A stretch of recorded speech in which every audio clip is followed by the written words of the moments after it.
এপ্রিলের গড় তাপমাত্রা বেড়েছে ৫ থেকে ৬ ডিগ্রি। আরও ৩ দিনে হিট অ্যালার্ট জারি। বৈশ্বিক উষ্ণায়নের প্রভাব বলছেন বিশেষজ্ঞরা। অস্ত্র না কিনে জলবায়ু পরিবর্তনে ক্ষতিগ্রস্তদের সহায়তা দেওয়ার প্রস্তাব প্রধানমন্ত্রী। ঢাকায় জাতিসংঘ জলবায়ু অভিযোজন সম্মেলন উদ্বোধন। সাবেক আইজিপি বেনজির আহমেদের দুর্নীতির তদন্ত চেয়ে হাইকোর্টে এক আইনজীবীর রিট। দুদক চেয়ারম্যান ও সচিব সহ বিবাদী ৪ জন। কারিগরি শিক্ষা বোর্ডের সনদ জালিয়াতিতে জড়িতদের তালিকা প্রস্তুত। কাল থেকে ডিবি কার্যালয়ে ডেকে করা হবে জিজ্ঞাসাবাদ। এবং সীমান্তে আবারও বিএসএফ এর গুলি। ব্রাহ্মণবাড়িয়ার কসবায় ঘুরতে যাওয়া বাংলাদেশি যুবককে গুলি করে হত্যা ভারতীয় বাহিনী।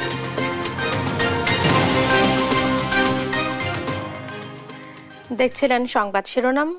সংবাদ দুপুরের সঙ্গে আছে আমি জেসিকা আবিদিন। দেশজুড়ে চলমান হিট অ্যালার্ট আরও ৩ দিন বৃদ্ধি করা হয়েছে। আবহাওয়া অধিদপ্তর বলছে এ সময় তাপমাত্রা আর না বাড়লেও ৪২ ডিগ্রির আশেপাশেই থাকবে। বৈশ্বিক উষ্ণতার কারণে দীর্ঘমেয়াদী ঝুঁকির মধ্যে পড়তে হচ্ছে বাংলাদেশকে। সংকট মোকাবেলায় স্বল্প ও দীর্ঘমেয়াদী পরিকল্পনা নেয়ার পরামর্শ বিশেষজ্ঞদের। হাসান মাহমুদের রিপোর্ট, জানাচ্ছেন মাহমুদ হাসান। সারা দেশে চলমান হিট অ্যালার্ট আরও ৩ দিন বৃদ্ধি করেছে আবহাওয়া অধিদপ্তর। চলমান তাপপ্রবাহ মে মাসের মাঝামাঝি পর্যন্ত অব্যাহত থাকবে বলেও সতর্ক করেছে আবহাওয়া বিভাগ। প্রচণ্ড তাপে নাকাল রাজধানীর খেটে খাওয়া মানুষ। উপার্জন কমেছে কয়েক গুণ। বেশিক্ষণ চালাইতে পারি না, ২-৩ ঘন্টা চালাইলে শরীর কাল পরে আর যান চলে না। পুরো ১২ ঘন্টায় চালাতে পারতাম, আর অন্তত মনে করেন যে ৬ ঘন্টা চালাতে খুব কষ্ট হয়ে যায়। এই জামে মনে করেন বুয়ে থাকতে মনে করেন যে অস্থির করে ফেলায় বেশি। মনে করেন ১০টায় বাইরেছি, এখন বন্ধ করে এলাম ৩ ঘন্টা ২ ঘন্টা এরকম অনেক তাপ প্রয়োজন। আগে ৮ ঘন্টা চালাইতাম, এখন ৩-৪ ঘন্টা চালাই। অন্য বছরের তুলনায় এপ্রিলে এবার গড় তাপমাত্রা বেড়েছে ৪ থেকে ৬ ডিগ্রি সেলসিয়াস। লম্বা সময় জুড়ে চলছে তাপপ্রবাহ। গত বছর যদিও আমরা একটা দীর্ঘ সময় হিটওয়েভ ছিল, তবে ওই ধরনের সমস্যা হয়নি। তবে এবছরে আবার কিছুটা পরিবর্তিত হয়েছে। যেমন গত বছরের মতো আপনার দিনের তাপমাত্রা কিছুটা কম আছে, কিন্তু এবছরে যেটা হচ্ছে রাতের তাপমাত্রা বেশি। এর মেইন কারণ হচ্ছে বাতাসে পর্যাপ্ত জলীয় বাষ্প রয়েছে, এবং জলীয় বাষ্প থাকার কারণে মানুষের ভিতরে যে অস্বস্তি বোধ এটা অনেকটা বেড়ে গেছে। অপরিকল্পিত নগরায়ন, গণহারে গাছ নিধন সহ বৈশ্বিক জলবায়ু পরিবর্তনের কারণে দীর্ঘমেয়াদী ঝুঁকিতে পড়েছে দেশ। এ অবস্থায় দ্রুত পদক্ষেপ না নিলে আগামীতে সংকট আরও বাড়তে পারে বলে মনে করেন বিশেষজ্ঞরা। এখন সাময়িকভাবে স্বাস্থ্য বিশেষজ্ঞদের সাথে কথা বলে কিভাবে জনস্বাস্থ্যের আপাতত ক্ষতি কম করে এই সিজনটাকে আমরা অতিক্রম করতে পারি, এবং সেইটিকে কভার করার জন্য কি পরিমাণ গাছ, জলাধার এবং অন্যান্য কুলিং ফ্যাক্টর আমাদেরকে ইন্ট্রোডিউস করতে হবে, এই পরিকল্পনা করে আমাদের কাজ করতে হবে। পরিবর্তিত এই আবহাওয়া জনস্বাস্থ্যে মারাত্মক প্রভাব ফেলছে। আবহাওয়ার এ বৈরিতার প্রভাব স্বাস্থ্য খাতে কতটুকু পড়তে পারে তা এখনই পর্যালোচনা করে প্রস্তুতি নেওয়া দরকার বলে মনে করেন বিশেষজ্ঞরা।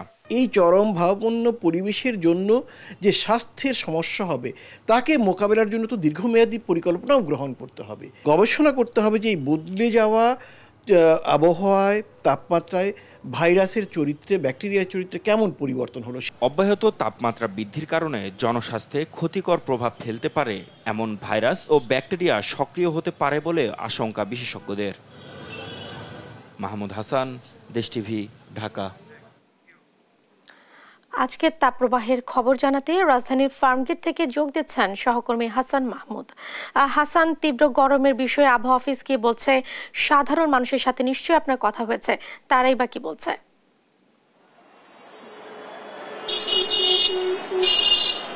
জেসিকা, আপনাকে ধন্যবাদ। আপনি যেমনটা বলছিলেন যে আবহাওয়ার যে অবস্থা সেটি কিন্তু কোনোভাবে এখন পর্যন্ত কমার সম্ভাবনা দেখছেন না আবহাওয়া অধিদপ্তরের পক্ষ থেকে, এবং আগামী আরও কয়েকদিন এই তাপমাত্রা অব্যাহত থাকবে বলে ইতিমধ্যে ঘোষণা দিয়েছে। এবং এরই প্রেক্ষিতে কিন্তু 3 দিনের যে হিট অ্যালার্ট সেটি কিন্তু এক্সটেন্ড করা হয়েছে, এবং আগামী 72 ঘন্টা এই হিট অ্যালার্ট জারি থাকবে। এবং এই সময়গুলোতে আসলে স্বাস্থ্য অধিদপ্তরের পক্ষ থেকে যেটা বলা হচ্ছে, মানুষকে যতটা সম্ভব আসলে রোদ এড়িয়ে চলার পরামর্শ দেওয়া হচ্ছে, এবং যদি একান্তই বাইরে যেতে হয় তাহলে অবশ্যই তাদেরকে ফুল হাতা জামা এবং সঙ্গে ছাতা ব্যবহার করার পরামর্শ দিচ্ছেন স্বাস্থ্য অধিদপ্তরের পক্ষ থেকে। এবং আমরা জানি যে এই হিট অ্যালার্টের কারণে বা এই চলমান হিট ওয়েভের কারণে সারা দেশে আসলে প্রচুর পরিমাণে ডায়রিয়া রোগী এবং অন্যান্য পানি শূন্যতার মতো যেসব রোগী সেগুলো কিন্তু হাসপাতালগুলোতে বেড়েছে। আমরা গত কয়েকদিনে দেখছিলাম যে প্রত্যেকটা হাসপাতালে এর আগের তুলনায় কয়েক গুণ বেশি আসলে রোগী এখন হাসপাতালগুলোতে ভর্তি হচ্ছে। বিশেষ করে শিশু এবং বয়স্ক মানুষদের ক্ষেত্রে আসলে বেশি সতর্ক থাকার পরামর্শ দিয়েছেন। কারণ হচ্ছে শিশুরা আসলে এই যে হঠাৎ করে যে তাপমাত্রা বৃদ্ধি হয়েছে সেটি কিন্তু অনেক সময় সেটি আসলে মেনে নিতে পারে না, এবং বয়স্কদের ক্ষেত্রেও ঠিক অনেকটা একই, তাদের শরীরে আসলে সবগুলোকে সেভাবে মেনে নিতে পারে না। ফলে তাদের ব্যাপারে আসলে বাড়তি সতর্কতার পরামর্শ দিচ্ছেন স্বাস্থ্য অধিদপ্তরের কর্মকর্তারা। এবং আপনাকে জানিয়ে রাখি যে আজকেও আমরা সকাল থেকে আবহাওয়া অধিদপ্তরের কথা বলছিলাম, সেখানে তারা যেটি বলছিলেন যে বাংলাদেশের উপরে যে এখন তাপমাত্রাটা তাপ প্রবাহটা চলছে সেটি আসলে শুধু বাংলাদেশই না, বাংলাদেশের বাইরে ভারতের কয়েকটি অঞ্চল জুড়ে আসলে এই তাপমাত্রাটা বয়ে চলছে। ফলে খুব দ্রুত যে এই অবস্থার পরিবর্তন হবে সেটি কিন্তু আসলে বলা যাচ্ছে না। এবং যেহেতু 72 ঘন্টা সেটি এক্সটেন্ড করা হয়েছে, সেটি হয়তো 72 ঘন্টা পরে আরো 72 ঘন্টা এরকম করে বৃদ্ধি করা হবে। কারণ আবহাওয়া অধিদপ্তর থেকে যেটি করা হয় যে 72 ঘন্টার একটা নির্দিষ্ট সময় বেঁধে দেওয়া হয়, কারণ সেটি কিছুদিন পর হয়তো কমতে পারে আবার বাড়তেও পারে। সেই বিষয়টাকে তারা বিবেচনা করে 72 ঘন্টা করে করে আসলে এভাবেই তাদের হিট অ্যালার্টটা জারি করেন। তবে পুরো এপ্রিল মাস জুড়ে যে এটি অব্যাহত থাকবে সেটি কিন্তু বলা যাচ্ছে। বৃষ্টিপাতের সম্ভাবনা যেহেতু খুবই কম, বাংলাদেশের কিছু কিছু জায়গায় বৃষ্টিপাত হওয়ার সম্ভাবনা রয়েছে।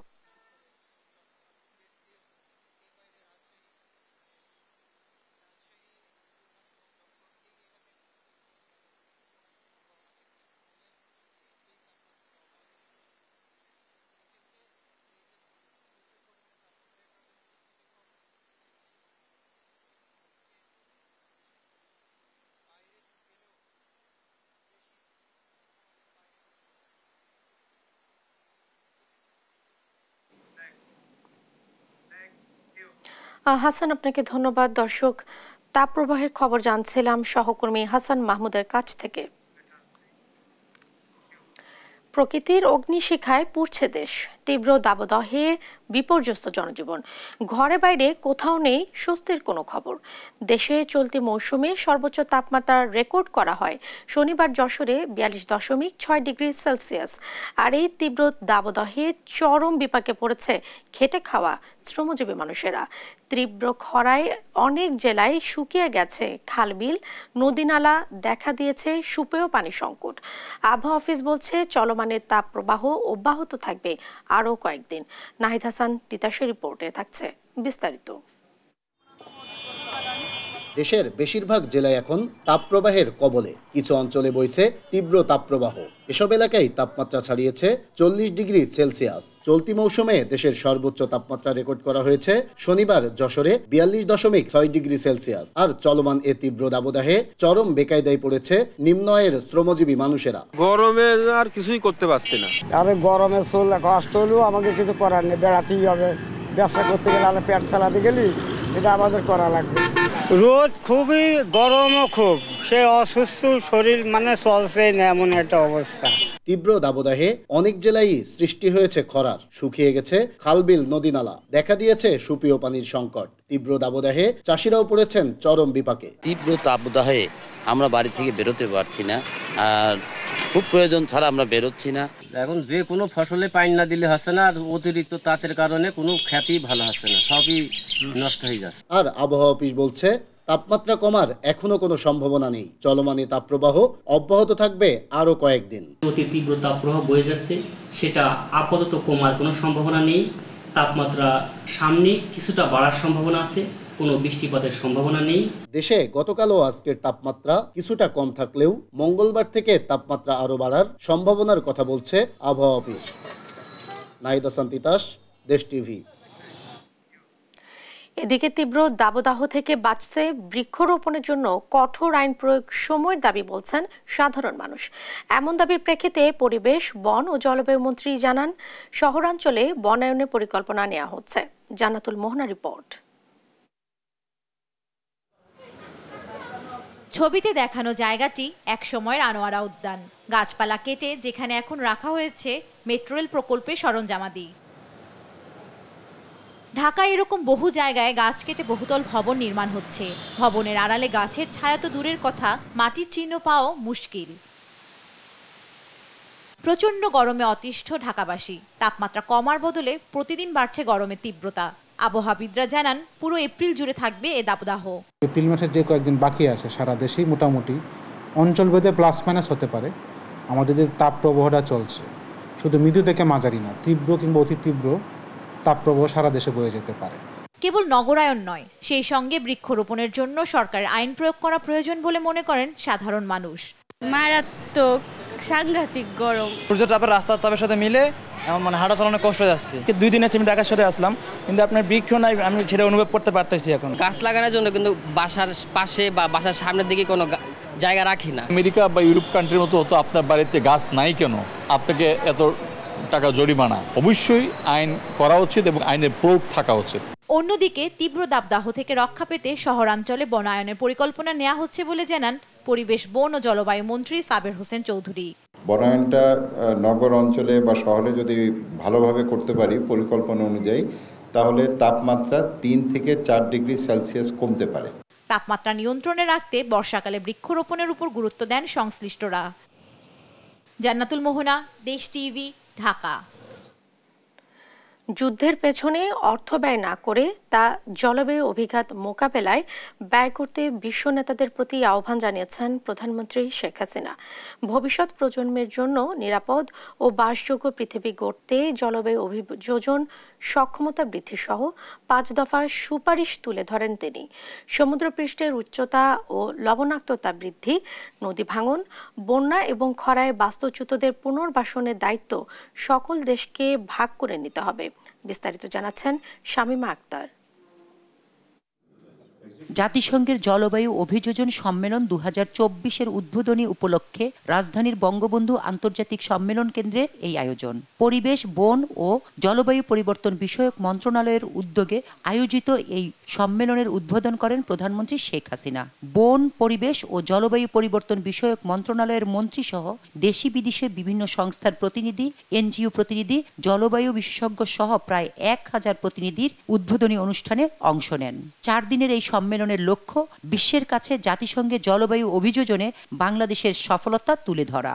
ন্যাপ এক্সপো 2024 এবং Bangladesh climate development partnership BCDP এর শুভ উদ্বোধন ঘোষণা করতে এ সময় প্রধানমন্ত্রী শেখ হাসিনা বলেন, বঙ্গবন্ধুর পদাঙ্ক অনুসরণ করে নিজস্ব অর্থায়নে বাংলাদেশ জলবায়ু পরিবর্তন ট্রাস্ট ফান্ড গঠন সহ তার সরকারের 25টি মন্ত্রণালয়ের মাধ্যমে 37,000 কোটি টাকা ব্যয় করেছে। আমরা বঙ্গবন্ধু শেখ মুজিবের পদাঙ্ক অনুসরণ করি জলবায়ু পরিবর্তনের বিরূপ প্রভাব মোকাবেলায় নিজস্ব সম্পদ দিয়ে বিভিন্ন কর্মসূচি বাস্তবায়ন করছি। অভিযোজন কার্যক্রমে বাস্তবায়নের জন্য 2009 সালে আমরা নিজস্ব অর্থায়নে বাংলাদেশ জলবায়ু পরিবর্তন ট্রাস্ট ফান্ড প্রতিষ্ঠা করেছি। বৈশ্বিক কার্বন নিঃসরণে বাংলাদেশের অবদান খুবই সামান্য হলেও ক্ষতিগ্রস্ত ও ঝুঁকিপূর্ণ দেশগুলোর মধ্যে বাংলাদেশ অন্যতম। উল্লেখ করে প্রধানমন্ত্রী বলেন, জলবায়ু পরিবর্তনের এই বিরূপ প্রভাব বাংলাদেশের সম্ভাব্য উন্নয়ন ও অর্থনৈতিক সমৃদ্ধির জন্য হুমকি। জলবায়ু পরিবর্তনের এই বিরূপ প্রভাব আমাদের সম্ভাব্য উন্নয়ন এবং অর্থনৈতিক সমৃদ্ধির জন্য হুমকি হিসেবে দেখা দিয়েছে। অব্যাহত বৈশ্বিক উষ্ণায়নের ফলে সমুদ্রতলের উচ্চতা বৃদ্ধি পাচ্ছে, লবণাক্ততা বৃদ্ধি পাচ্ছে। এর ফলে বাংলাদেশের দক্ষিণ পশ্চিমাংশের বিস্তীর্ণ অঞ্চল, যা দেশের মোট আয়তনের 12 থেকে 17%, এই শতাব্দীর শেষ দিকে সমুদ্রগর্ভে নিমজ্জিত হওয়ার ঝুঁকির মধ্যে রয়েছে। বাংলাদেশ জলবায়ু পরিবর্তনের অভিঘাত মোকাবেলায় সবসময় আন্তর্জাতিক সম্প্রদায়ের সাথে কাজ করে যাচ্ছে উল্লেখ করে ধরিত্রী রক্ষায় সবাইকে একযোগে কাজ করার আহ্বান জানান প্রধানমন্ত্রী শেখ হাসিনা। বাংলাদেশ সহ জলবায়ু পরিবর্তনের বিরূপ প্রভাবে হুমকিতে থাকা অন্যান্য দেশগুলো যাতে অব্যাহতভাবে আর্থিক, বৈজ্ঞানিক ও প্রযুক্তিগত সহায়তা পায়, সেজন্য আমি আন্তর্জাতিক সম্প্রদায় ও ধনী দেশগুলোর প্রতি আহ্বান জানাই। যুদ্ধে অস্ত্র এবং অর্থ ব্যয় না করে সে টাকাগুলি এই জলবায়ু পরিবর্তনে যদি ব্যয় করা হতো তো বিশ্বটা রক্ষা পেত। প্রধানমন্ত্রী শেখ হাসিনা বলেন, এরই মধ্যে প্রধানমন্ত্রী কার্যালয়ের নেতৃত্বে বাংলাদেশ উন্নয়ন সহযোগীদের সঙ্গে নিয়ে নানা পদক্ষেপ গ্রহণ করেছে। শামীমা আক্তার, দেশ টিভি, ঢাকা।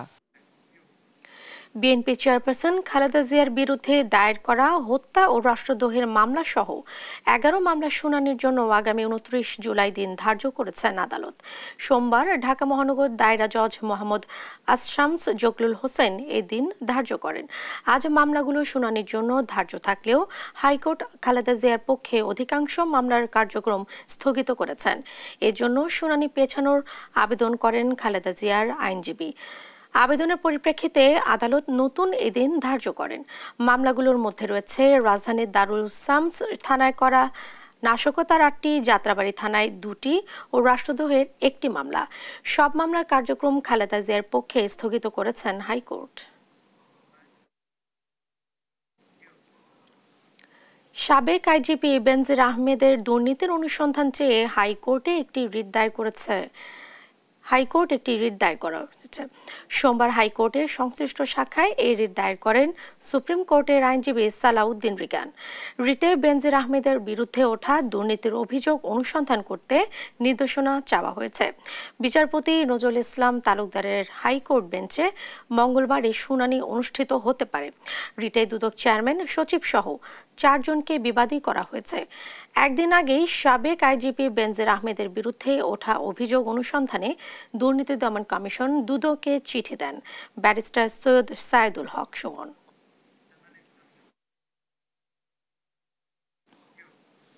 সংবাদ দুপুরে আরো থাকছে। আদালত প্রাঙ্গণে ককটেল বিস্ফোরণের মামলায় হাফসা আক্তার পুতুলকে জামিন দেননি আপিল বিভাগ।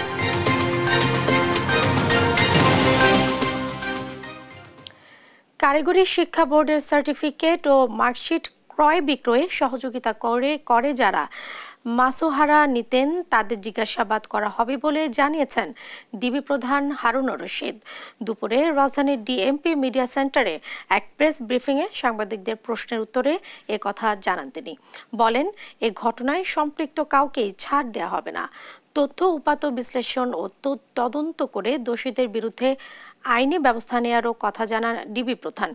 এছাড়া সনদ জালিয়াতির অভিযোগে ও এসডি হওয়া কারিগরি শিক্ষা বোর্ডের চেয়ারম্যান আলী আকবর খানকেও আগামীকাল জিজ্ঞাসাবাদ করা হবে বলেও জানান হারুনুর রশিদ।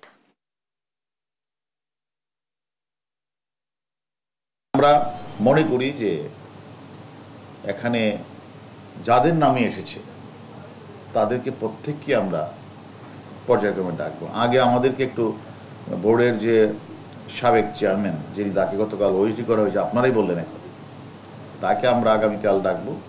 তার সাথে কথা বলার পরে তারপরে আরও যারা আছে যাদের নাম এসেছে তাদেরও আমরা ডাকবো, তাদের সাথে কথা বলবো। আমরা মনে করি সকলের সাথে কথা বলে তথ্যপত্র বিশ্লেষণ করেই আমরা আমাদের মামলাটা শেষ করব। সরকারি ওয়েবসাইট ও বিভিন্ন প্রতিষ্ঠান থেকে উপবৃত্তি ও শিক্ষাবৃত্তির তথ্য সংগ্রহ করে আসছে একটি চক্র।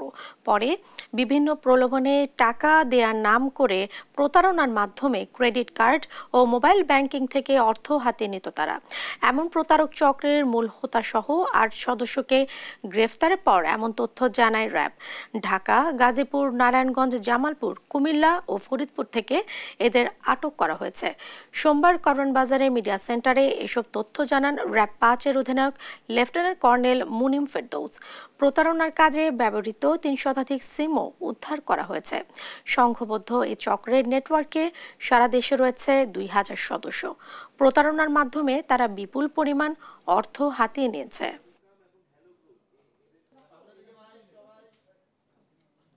তাদের কাছ থেকে আমরা সর্বমোট 23টি মোবাইল সেট, 310টি সিম কার্ড এবং নগদ 3,01,270 টাকা এবং 9টি ব্যাংক লেনদেনের স্লিপ উদ্ধার করতে সক্ষম হই। আমরা যাদেরকে গ্রেফতার করেছি তাদের তথ্য মতে তাদের সারা বাংলাদেশে প্রায় 2000-এর মতো জনবল বর্তমানে কাজ করছে এই প্রতারণার কাজে। এবং এটা আমরা সবগুলি যে সকল মোবাইল নাম্বার দিয়ে তারা এই সকল কাজগুলি করে, অলরেডি আমরা প্রায় 1861টা মোবাইল নাম্বার আমরা আইডেন্টিফাই করতে সক্ষম হয়েছি, যেগুলো আমাদের কাছে আছে। ব্রাহ্মণবাড়িয়ার কসবা সীমান্তে বিএসএফের গুলিতে বাংলাদেশি যুবক হাসান মিয়া নিহত হয়েছেন। সোমবার সকালে উপজেলার বায়েক ইউনিয়নের পুটিয়া সীমান্তে ঘটনাটি ঘটে। পরিবারের স্বজনেরা জানান, সকালে হাসান তার বন্ধুদের নিয়ে পুটিয়া সীমান্তে 0 পয়েন্টে ঘুরতে যান। এ সময় তাদেরকে দেখে বিএসএফ গুলি চালালে ঘটনাস্থলেই হাসান গুলিবিদ্ধ হয়ে মারা যান। কসবা থানার ভারপ্রাপ্ত কর্মকর্তা রাজু আহমেদ বিষয়টি নিশ্চিত করে জানান, নিহতের মরদেহ উদ্ধার করে উপজেলা স্বাস্থ্য কমপ্লেক্সে নিয়ে আসা হয়েছে।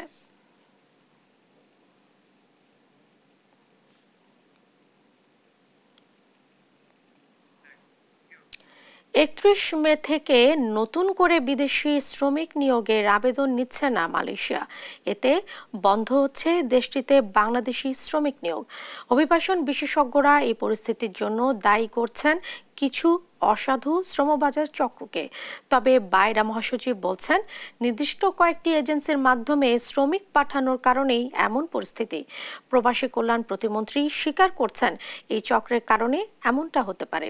আজিজুর রহমান কিরণের রিপোর্ট।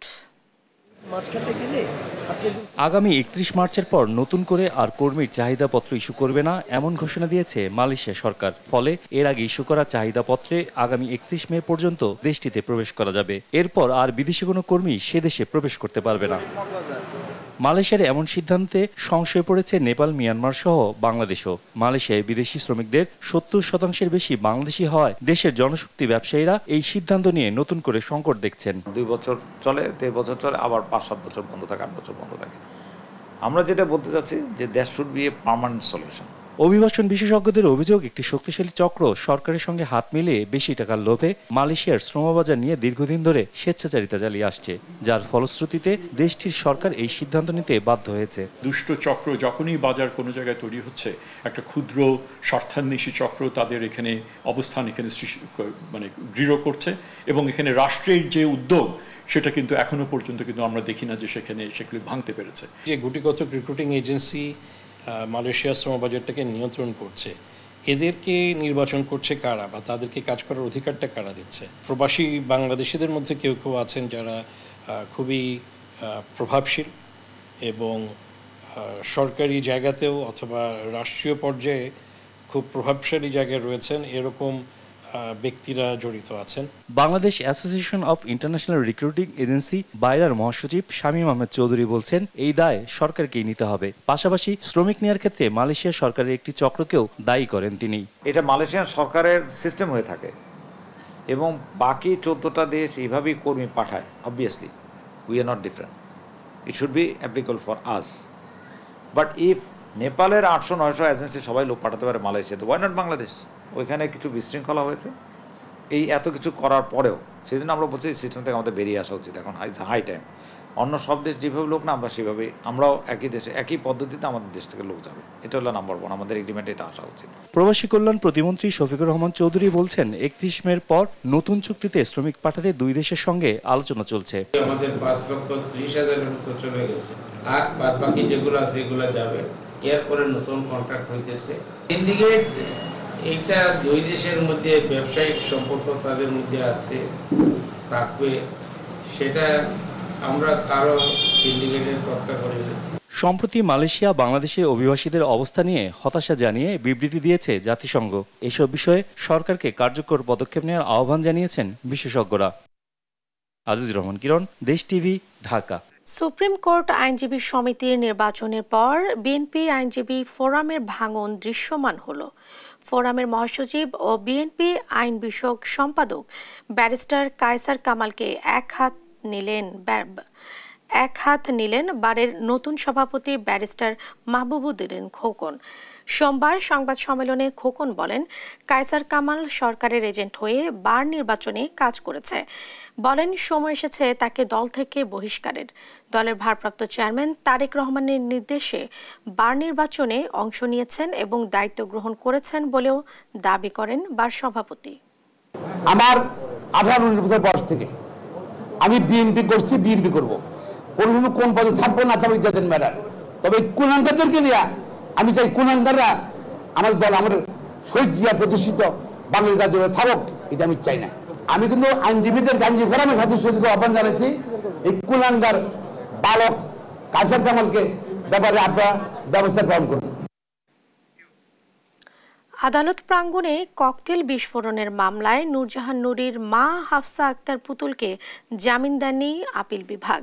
সোমবার প্রধান বিচারপতির নেতৃত্বাধীন 4 সদস্যের আপিল বেঞ্চ পুতুলকে হাইকোর্টে দেয়া জামিন স্থগিত থাকবে বলে সাফ জানিয়ে দেন। এ সময় আপিল বিভাগ বলেন, পুতুলের পলাতক স্বামী যুবদল নেতা হামিদ কোথায়, আগে তাকে আনতে হবে, এরপর পুতুলের জামিন বিবেচনা করা হবে। পরে হাফসার আইনজীবী বলেন, ন্যায় বিচার বঞ্চিত হয়েছেন তারা। হাফসাকে জামিন না দেয়া দুঃখজনক বলেও মন্তব্য করেন আইনজীবীরা। 20 নভেম্বর ঢাকা জজ কোর্টে এই ককটেল হামলার ঘটনা ঘটে। পরবর্তীতে 26 নভেম্বর হাফসাকে গ্রেফতার করে পুলিশ। একজন মহিলা মানুষ হয়েও যার কোনো অপরাধ নেই এবং একটা জুডিশিয়াল কনফেশন আছে, সেই কনফেশনে উনি বলেছেন যে আমি জানতাম না আমার ব্যাগে কি আছে এবং আমার হাজব্যান্ড এই কাজটা করেছেন। তারপরেও মহিলা হওয়া সত্ত্বেও তার জামিনটা আমরা পেলাম না, আমরা মর্মাহত। রাজধানীর মিরপুরে এবার পাশবিকতার শিকার 4 বছরের এক শিশু। রূপনগরে একটি বাসার গ্যারেজে চলে এই নির্মমতা। এই ঘটনায় ক্ষুব্ধ এলাকাবাসী ওই বাড়িতে ভাঙচুর চালায়। পরে পুলিশ এসে অভিযুক্ত ধর্ষককে আটক করে। বিস্তারিত রিশাদ অর্ণবের রিপোর্টে। 4 বছরের শিশু সুমাইয়া আক্তারকে এসির বাতাসের প্রলোভন দেখিয়ে গাড়িতে প্রবেশ করে ধর্ষণ চেষ্টা করে আয়মান আফসিদ। পরে অন্য শিশুরা মেয়ের মাকে ডেকে আনার পর গাড়ির ভেতর থেকে মেয়েটিকে উদ্ধার করেন এলাকাবাসী। এ সময় গাড়ি ভাঙচুর করেন বিক্ষুব্ধ এলাকাবাসী। মিরপুরের রূপনগরের 20 নম্বর সড়কের 69 নম্বর বাসার গ্যারেজে ঘটে এ ঘটনা। বললে পরে বাদে বাবু ডিজা আমার কইসে গেছে তোমার সুমায়ের দৈরে নিচে গা গাড়ির ভিতরে নিয়ে বইরালছে। বললে ওর বাদে আমি তো ফাঁক বয়সি বাদে দৌড়ে আইসি, আই দি রাস্তা মানে কোনো গাড়ি নাই বাদে কই এনে লইয়া যাইছে বাদে যেটি লইয়া যাইছে এনে যা দি মাইকুর ভিতরে মাইকুর মানে যে কিলাইতেছি দরজা খুলে না, মাইকুর খুলে না দেখে বাদে আমি রাস্তার দারোয়ানে ডাক দিছি, দারোয়ানে যা খুলছে খুলে ওর বাদে আমি আর কইতে পারি না, আমি অজ্ঞান হয়ে হয়ে রয়েছি চিল্লান মেরে। ঘটনা জানাজানি হলে বাসা ঘিরে রাখেন জনতা। পরে পরিস্থিতি নিয়ন্ত্রণে আনে পুলিশ। দুইটা ডাকছে, ওই দুইটা যায় নাই। পরে ছোট মেয়েটার আসো এসির বাতাস খিলাইনের কথা নিয়ে গেছে। পরে আর দুটা মেয়ে আসলো, ওই দুটা মেয়ে ওই মেয়ের মায়ের যা গেছে তোমার মেয়ের গাড়ির মধ্যে যায় তুলছে। হুরবাই রাখছে, মেয়ের দুধটার মাথায় দইরা রাখছে, দইরা রাখে যেমনি চিকেন বাদে দারোয়ান রে লইয়া ও কইরা খুলছে, খুলে দেখে মানে মাইয়ার অবস্থা খারাপ।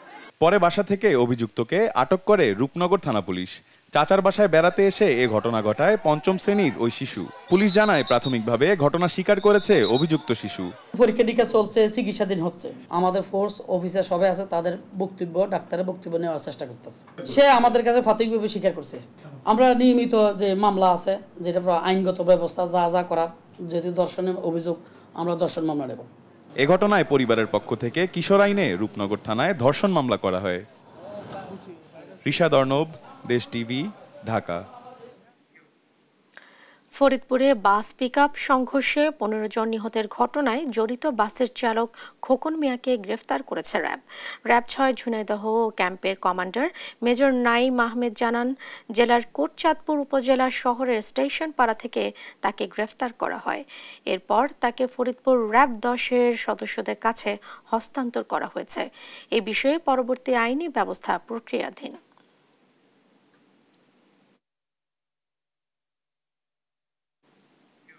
সংবাদ দুপুরে আরো থাকছে। মানবাধিকার লঙ্ঘনের অভিযোগে ইসরায়েলি সেনাবাহিনীর একটি ইউনিটের ওপর নিষেধাজ্ঞা দেওয়ার পরিকল্পনা যুক্তরাষ্ট্রের। গোপালগঞ্জের টুঙ্গিপাড়ায় বঙ্গবন্ধু শেখ মুজিবুর রহমানের সমাধিতে শ্রদ্ধা জানিয়েছেন ঢাকায় নিযুক্ত চীনের রাষ্ট্রদূত ইয়াও ওয়েন। সকালে টুঙ্গিপাড়া পৌঁছে বঙ্গবন্ধু শেখ মুজিবুর রহমানের সমাধিসৌধের বেদিতে পুষ্পস্তবক অর্পণ করে শ্রদ্ধা নিবেদন করেন। তিনি বঙ্গবন্ধু, বঙ্গমাতা, 15 আগস্টের শহীদ এবং মুক্তিযুদ্ধে 30 লাখ শহীদদের আত্মার শান্তি কামনায় বিশেষ প্রার্থনায় অংশ নেন। পরে সমাধিসৌধের অ্যাডমিন ভবনে রক্ষিত পরিদর্শন বইতে স্বাক্ষর করে সমাধিসৌধ কমপ্লেক্সের বিভিন্ন স্থান ঘুরে দেখেন তিনি। চীন বাংলাদেশে আরও বেশি বিনিয়োগে আগ্রহী বলেও জানান চীনের রাষ্ট্রদূত ইয়াও ওয়েন।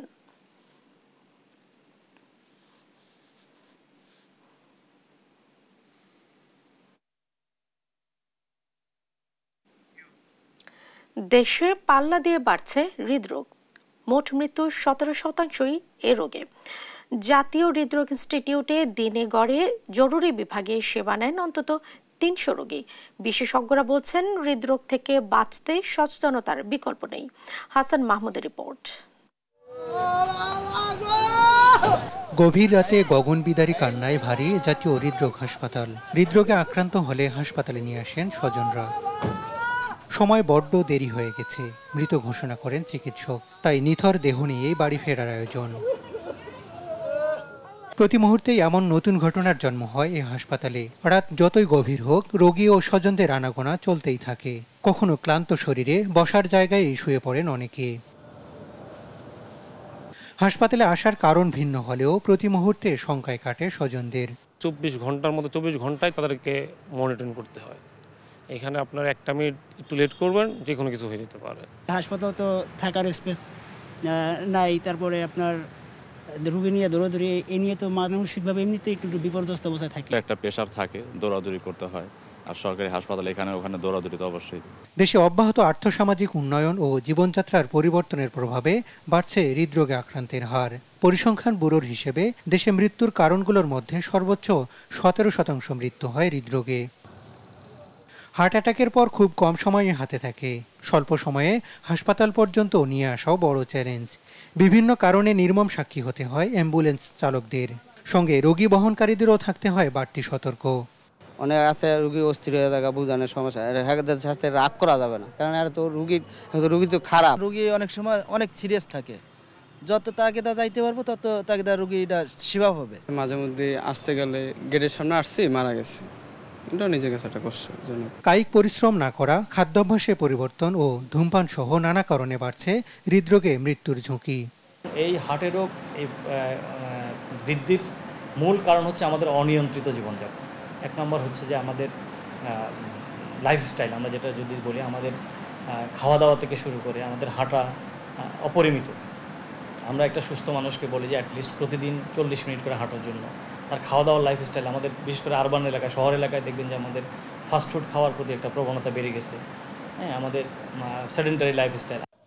তীব্র গা ঘামা, বুকে ব্যথা সহ হার্ট অ্যাটাকের উপসর্গ দেখা দিলে দ্রুত হাসপাতালে নেয়ার পরামর্শ চিকিৎসকদের।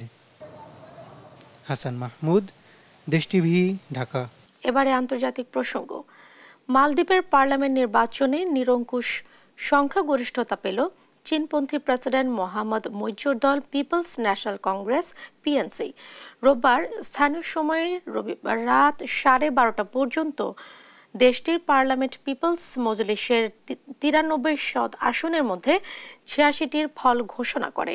এর মধ্যে 66টিতেই জয় পেয়েছে পিএনসি, যা এককভাবে সরকার গঠনে প্রয়োজনীয় আসনের চেয়ে অনেক বেশি। এর আগে পার্লামেন্টে মাত্র 8টি আসন ছিল পিএনসি ও তাদের শরিকদের। ভারত বিরোধী অবস্থানের কারণে মালদ্বীপে জনপ্রিয় হয়ে উঠেছেন মোহাম্মদ মুইজু। গত বছরের সেপ্টেম্বরে প্রেসিডেন্ট নির্বাচনে বিজয়ী হন তিনি।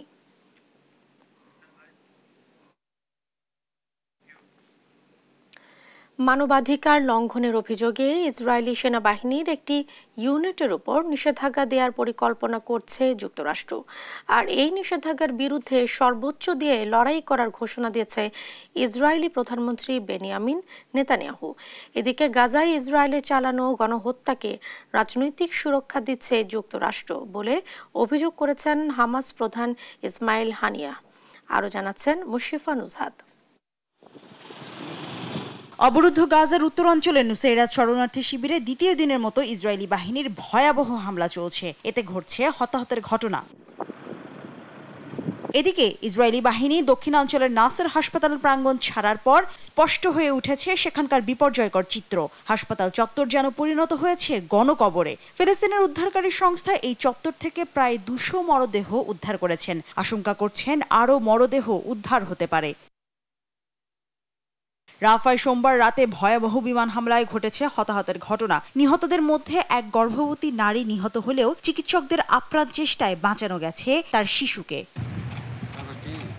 অধিকৃত পশ্চিম তীরে ইসরায়েলি সেনাবাহিনী নেতজা ইয়েহুদা ব্যাটালিয়নের বিরুদ্ধে মানবতা লঙ্ঘন করেছে এই অভিযোগ এনে ইসরায়েলের এই ইউনিটের ওপর নিষেধাজ্ঞা আরোপের পরিকল্পনা করছে ঘনিষ্ঠ মিত্র যুক্তরাষ্ট্র। এতে ক্ষিপ্ত তেল আবিব। ইসরায়েলি প্রধানমন্ত্রী বেনিয়ামিন নেতানিয়াহু এ ধরনের নিষেধাজ্ঞাকে সরাসরি উপেক্ষা করেছেন। কেউ যদি মনে করে আমাদের সেনাবাহিনীর ওপর নিষেধাজ্ঞা দেয়া যাবে, তবে শুনে রাখুন, আমরা সর্বোচ্চ শক্তি দিয়ে এর বিরুদ্ধে লড়াই করব। আইডিএফ এর সুরক্ষায় যা যা প্রয়োজনীয় তার সবকিছুই করব আমরা। অন্যদিকে ইসরায়েলের যুদ্ধকালীন মন্ত্রিসভার সদস্য বেনি গ্যান্টস মার্কিন পররাষ্ট্রমন্ত্রীকে এই পদক্ষেপ পুনর্বিবেচনা করতে বলেন।